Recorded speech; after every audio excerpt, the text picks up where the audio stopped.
America से दिल्ली आ रही flight की स्वीडन के स्टॉकहोम में इमरजेंसी लैंडिंग करवाई गई है। आपको बता दें, इस फ्लाइट में 300 यात्री सवार थे। जानकारी के मुताबिक फ्लाइट संख्या एयर इंडिया 106 ने अमेरिका के न्यूयॉर्क से दिल्ली के लिए उड़ान भरी थी, लेकिन तकनीकी खराबी आने के बाद फ्लाइट की स्वीडन के स्टॉकहोम हवाई अड्डे पर ही इमरजेंसी लैंडिंग करवानी पड़ी। लैंडिंग से पहले एयरपोर्ट पर बड़ी संख्या में दमकल गाड़ियों को तैनात कर दिया गया था। बताया जा रहा है कि एयर इंडिया की फ्लाइट जो अमेरिका के न्यूयॉर्क से दिल्ली आ रही थी, उसके एक इंजन में ऑयल लीक होने की जानकारी लगने पर फ्लाइट की इमरजेंसी लैंडिंग करवाने का फैसला लिया गया। फ्लाइट के इंजन 2 में ऑयल तेजी से कम हो रहा था।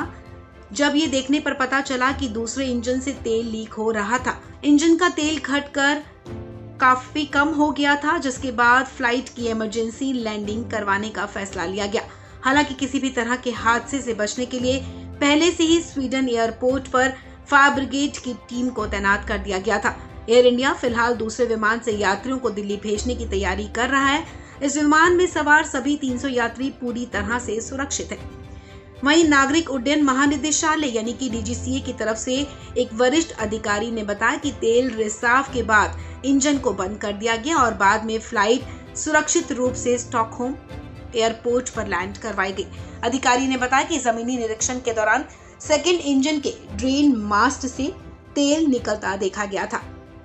कभी टेक्निकल समस्या के कारण तो कभी दूसरी वजहों से पिछले कुछ दिनों में फ्लाइट की इमरजेंसी लैंडिंग के मामलों में काफी बढ़ोतरी हुई है। हाल ही में 20 फरवरी को न्यूयॉर्क से दिल्ली जाने वाली एयर इंडिया की फ्लाइट में मेडिकल इमरजेंसी के कारण फ्लाइट की लंदन एयरपोर्ट पर इमरजेंसी लैंडिंग करवाई गई थी। 2 दिन पहले ही हैदराबाद से चेन्नई जा रही फ्लाइट में बम की सूचना मिलने पर भी फ्लाइट की इमरजेंसी लैंडिंग करवाई गई थी। लैंडिंग लखनऊ के चौधरी चरण सिंह एयरपोर्ट पर की गई थी। फ्लाइट में बम की सूचना मिलने के बाद आनन फानन में फ्लाइट में बम की जांच करवाई गई। बताया जा रहा है कि बम निरोधक दस्ते को फ्लाइट में कोई भी बम नहीं मिला था। वहीं पुलिस ने बम की सूचना देने वाले व्यक्ति को हैदराबाद से गिरफ्तार किया था। बीते रविवार को ही दुबई से तिरुवनंतपुरम आ रहे एयर इंडिया के एक विमान IX 540 के नोज व्हील में तकनीकी खराबी आने के बाद एयरपोर्ट पर फ्लाइट की इमरजेंसी लैंडिंग करवाई गई थी। हालांकि विमान में सवार सभी 156 यात्री सुरक्षित रहे। पायलट ने इमरजेंसी लैंडिंग के लिए एयर ट्रैफिक कंट्रोल से संपर्क कर अनुरोध किया था। इसके बाद एयर इंडिया के विमान की तड़के 5:40 पर इमरजेंसी लैंडिंग करवाई गई थी।